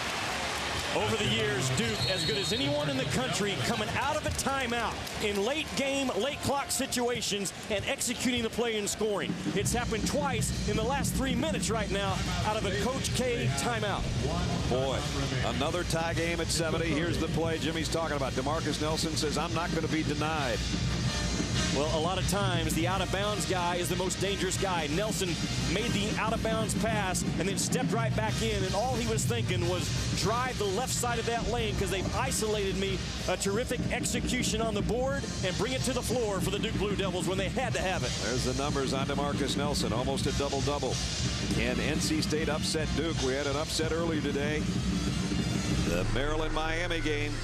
As we give you a look back, Miami's Jimmy Graham had 9 points and 7 rebounds, giving the Canes enough shots to build a big lead. And after a Maryland turnover, Dwayne Collins sent it in. 12 points, 12 boards for the day. 17-point day. Jack McClinton's jumper extended the lead. And Miami upset number 17 Maryland. Stopped Maryland's long winning streak, 67-62. As we said, as you take a look at the brackets, that game was a 1-point game with 23 seconds left. It was free throws at the end that made it the margin that it was. But North Carolina will take on Florida State, a 1-point winner on Al Thornton's free throw over Clemson. Maryland upset, and now a 70-70 game with 42 seconds remaining. Brad, NC State 15 out of 20 in the second half, 75%. They're having one of those Villanova taking down Georgetown type halves in the ACC tournament. And this guy with a ball in his hand has hit his last 7 shots. He might be the guy that takes it again. There's 7 seconds difference on the game clock and the shot clock. Watch that 5 count. Hatzer now starting to drive on Paulus. Leaves it off for Costner. Down to 10 in the game. A 10 on the shot clock, I beg your pardon. Costner overplayed. He's going to pull up for the jumper. Missed it. Rebound loose. Hatzer, 3. 5 seconds left. We might be going to overtime unless that shot goes, or was there a timeout? There was. Sidney Lowe got a timeout with 3.3 to go. That's why you always have a timeout in your back pocket trying to close out a ball game. Sidney Lowe saw that the game was scrambled. They did not have a good shot coming. So the former point guard, thinking now as a head coach, steps in to influence this ball game with a timeout. Now can they drop a play like Duke has done twice in the last 3 minutes? Got a good look, didn't they? Yeah, Costner got a 15-footer that was short. And then the ball loose. Hatcher missed the 3. And then Grant. Right there, the timeout was called before that turnaround jumper by Grant. Yeah, and that's Sidney Lowe, the former point guard, realizing not a good situation. Grant is not a terrific shooter. He's not a great guy off the bounce. So he steps in and calls a timeout now. Can NC State duplicate what Duke has done twice in this ball game in the last 3 minutes? Take a set play from the chalkboard in the huddle, bring it to the floor, and execute to get a game-winning shot. They've got plenty of time. 3.3 is an eternity. I mean, they can run a set play that might have as many as 2 to 3 passes. It's not like they have to launch a 3. All they have to do is either get to the free throw line or use the paint as effectively as they have the whole game. If they can sneak one down low, Zubek's going to come in for Duke with a little more size defensively, along with McRoberts, Paulus, Shire, and DeMarcus Nelson. We haven't seen NC State break their huddle yet, but we assume it's going to be the same guys we always see because they don't have many that they can put out there. Henderson is a lockdown defender. He's not available again, serving the 1-game suspension, a big part of this ball game. I like the substitution of Zubek. He can influence the out-of-bounds guy, and he can stop something easy around the rim. Here's your game in regulation. 3.3 left. Gavin Grant will inbound. Hatzer, McCauley, Costner, and Fells are all on the floor for NC State. Brian Kersey will hand the ball off, and we'll see if NC State can pull a stunner in regulation. Grant waiting for Fells. Fells, long ball. Didn't go. Tipped by Hatzer, and it almost went in. We're going to overtime. Hatzer up in midair just swatted it like a volleyball, hoping he could kiss it off the glass. He did. Brad, I'm a little surprised about the last play of NC State to take Fells and run him off to the corner. This is a guy that has not been involved in the offense the entire second half. I would have trusted McCauley, Costner, or Hatzer, the big triangle, to try to finish off the game. But still, time to go. We're not done yet. We'll be back with overtime.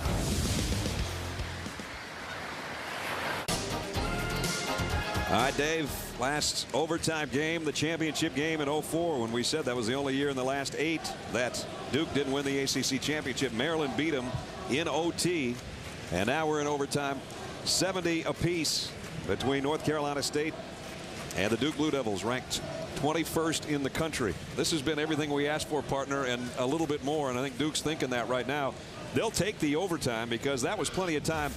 I'm not sure about the shot selection and the play call, but hey, you know, that's what they had to work with. So Fells with a baseline jumper, and Atzer almost got the follow. Yeah, he did. Atzer has willed his club now into an overtime. Again, a senior with character for NC State. And for your Duke right now, the bench is short. It's been short all game long. Henderson not a lockdown defender, not available, not an explosive scorer.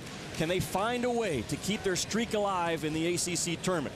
They've won 7 of the last 8. They've won 23 out of the last 24 games. A lot at stake, a lot of history being made right now in the ACC tournament tonight. Remember, McClure fouled out in regulation. Dave McClure, who started the ball game tonight. DeMarcus Nelson's got 4 fouls for Duke. And I mentioned McCauley and Grant and Fells all have 4 fouls for North Carolina State. That's what you got to keep in mind when you hit an overtime period and you don't have a big bench or a deep bench, and neither team has that tonight. So we're just about set for overtime. McRoberts and McCauley will start things off. And a little over 2 hours ago we started. We're right back where we started, only 140 points later. Think about this. If you're trying to win the ACC tournament, you have to play on the first day. You don't want to play overtime. You don't want to play an overtime game. So that means you got to play 4 games plus 5 minutes to win the whole tournament. Duke will have the first possession of OT.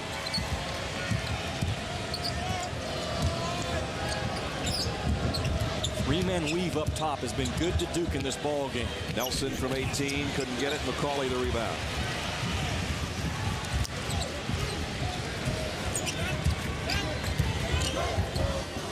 The triangle, Atzer, Costner, and McCauley. I think that's who you trust the basketball with right now if you're Sidney Lowe. Atzer was looking for a pick and roll. He almost threw the ball. McCauley, who wasn't breaking to the basket. Costner is, though, and McRoberts fouled it. And now Josh McRoberts has 4 fouls. And then, Brad, it came from 2 parts of the triangle. Atzer to Costner. McCauley's the 3rd part because he's occupying the defense on the low block. Those are the 3 guys that have carried this team, and it's a good start to the overtime by NC State to go back to what got them into the overtime. Those 3 studs. Costner now a chance for a 3-point play. He's got 25 points. Looking for number 26. His career high is 27. And he got it. 26 for Brandon Costner. 3-point NC State lead. There's the foul situation for both teams. And that means a lot when you're in overtime.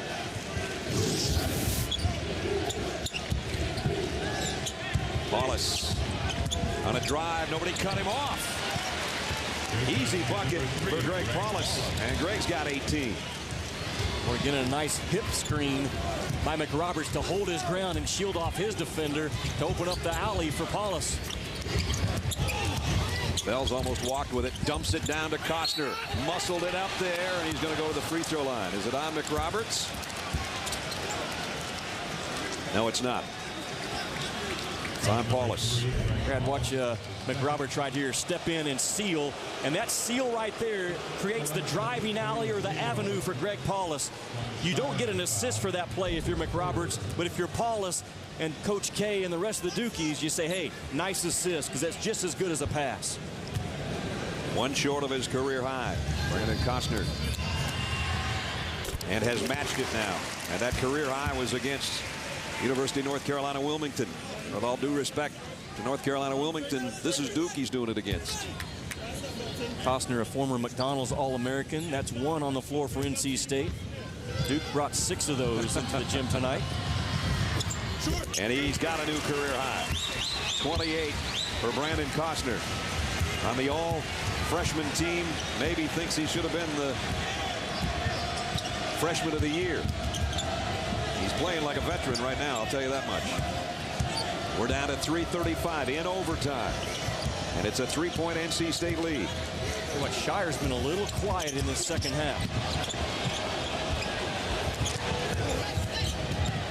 Paulus double team. McRoberts had a look, and now he's going to drive and just go over everybody. There's some authority from McRoberts. But get that finesse stuff in overtime.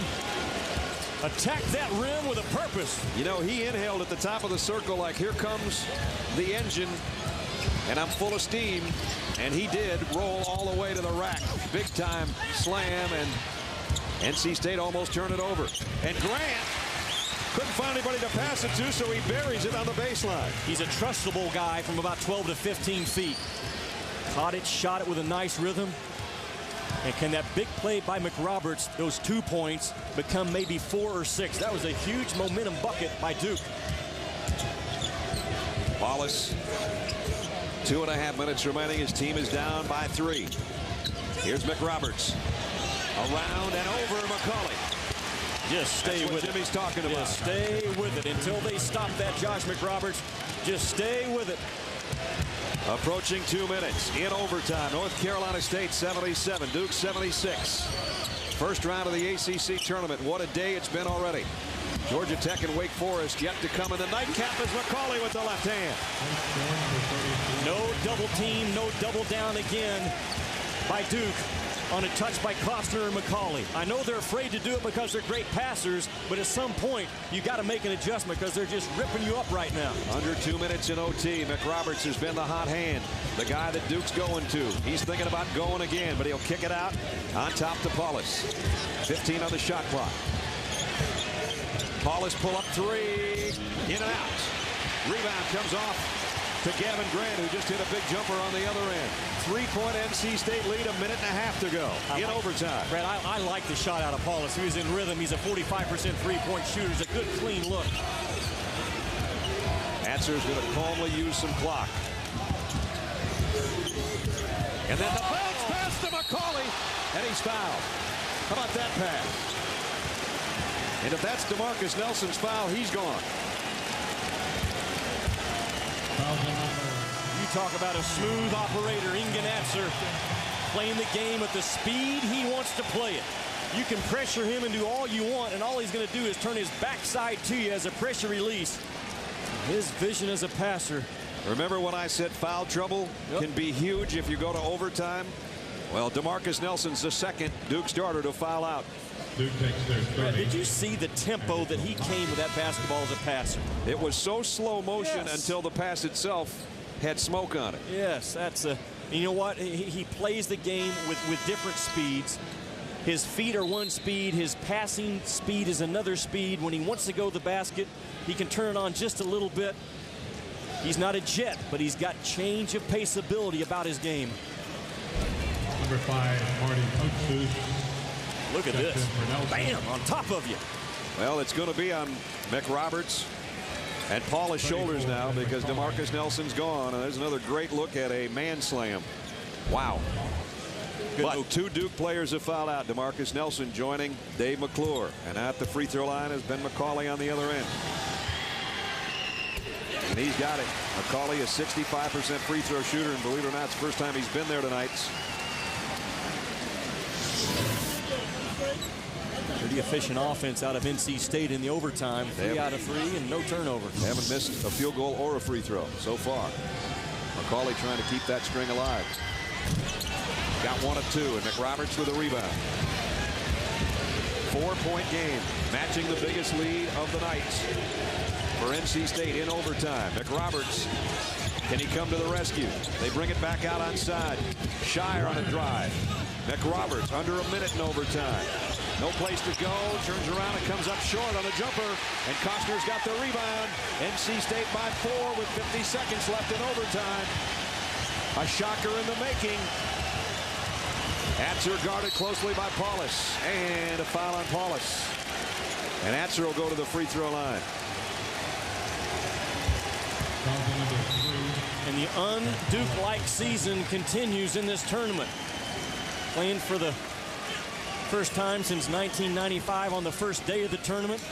Coming in with 2 losses into the ACC tournament, and their string of 23 of the past 24 is in great jeopardy right now with 43 seconds to go. Here's the old man on the floor for both teams, knocking down his 20th point of this half. Brandon Costner on the other side, the young guy, 28 points for NC State. And Atzer can make it 21, and he does. And now it's 82-76, still 2 possessions, but Duke needs points, and they need them in a hurry. Paulus lost the handle, knocked away from behind. There's about a 8-second difference on the shot clock and the game clock. I think that's irrelevant at this point. I just thought I'd point it out to you because Duke's got to score and score in a hurry. They lob it underneath. Chance for a three-point play for Potsus. Potsus has got 13 and a chance for what they needed, a three-point play. They tried the lob play to McRoberts. And Duke did a good job of keeping the ball alive right there. The pass is a little underthrown, and McRoberts makes a great play to keep the ball alive. Taps it to Potsus. How big has this guy been in this ball game, Brad? In the absence of Henderson, he has stepped up just like Coach K said he needed to do. He told us an hour before the game, this is the guy that has to step up tonight in the absence of Gerald Henderson. And he has, and he's got the three-point play, 14 for Potsus. And it's back to a three-point lead is all. Backcourt pressure. Atzer, they're going to try to trap him. He's going to try to dribble outside of Thomas. Got it to Grant. Back to Atzer. They haven't broken the timeline yet. Now they have. And now Grant. And he's fouled. Gavin Grant is a 76% free throw shooter, but tonight he's only 2 for 4 from the stripe. A one-possession game so far. And a tie game going on in the West Virginia-Louisville game. This one's been tied a bunch of times, including at the end of regulation at 70. We're in overtime with 25 seconds remaining. You got a ton of guys on this floor on both teams that have logged a lot of minutes in this ball game because of short benches. They have played their hearts out, as well you should. There's going to be some sore legs and some sore feelings for whoever has to lose this one. Feelings will hurt worse than the legs. Grant, 1 of 2, but still, it's a two-possession game. Just need quick points. A 2 or 3, either one is good right now for Duke, but they got to be quick. Down to 15 seconds. Paulus, the lead for McRoberts, and he's fouled by Costner. So now it's going to be Josh McRoberts on his shoulders to go to the free throw line for the very first time tonight. With all the work he's done on the inside, that seems amazing that both he and McCauley have made their first trips to the free throw line in overtime. Josh is a 66% free throw shooter. And you've heard me talk about it before. At this stage in the ball game, it's not so much how good of a free throw shooter are you, it's how tough are you. McRoberts has shown me some toughness in this ball game the last 10 minutes. Boy, in this half, he's been remarkable. He only had 2 points at halftime. Part of that was because of foul trouble and not the normal amount of minutes he would get in a half, but his determination in the second half, you can see it written all over his face. NC State has a timeout now. If they have to use it, almost tipped in. And a foul. That was almost tipped in by Lance Thomas, which would have been a huge play. Would have made it a one-point game. Almost a critical mistake by NC State to not step into the legs on the free throw miss with a purpose. You're going to see it happen right here. 42 just gets a nice push inside, and Costner doesn't step with a purpose into the legs of 42 in white, and it almost cost him big time.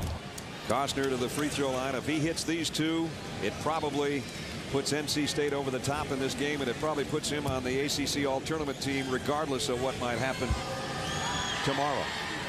And he rips point number 29.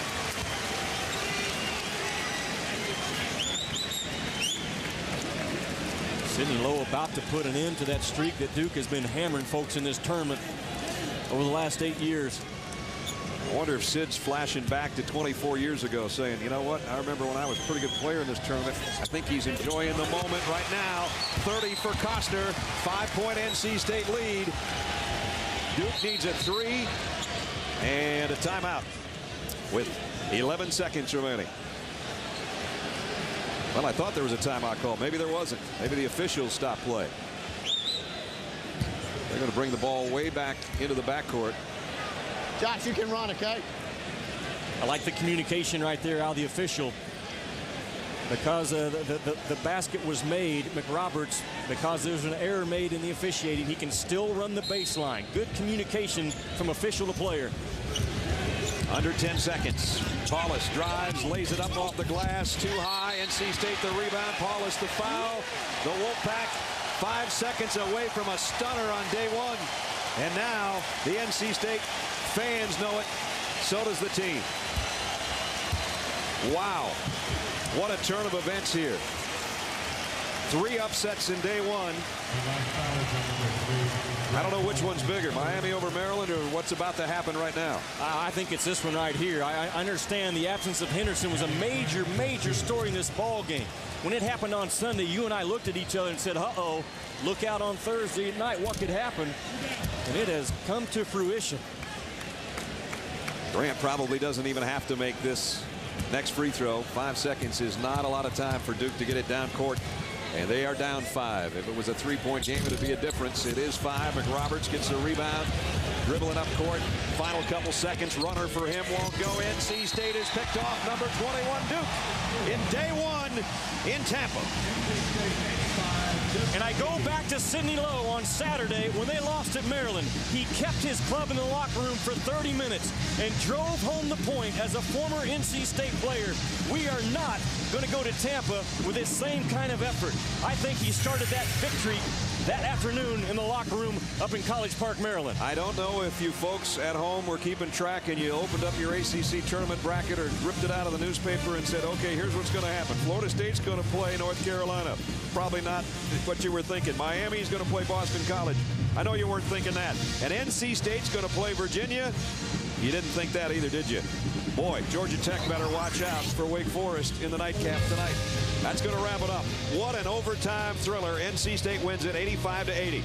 This has been a presentation of ESPN, the worldwide leader in sports. For more on this game, join Jimmy and I shortly on ESPN News for a post-game extra.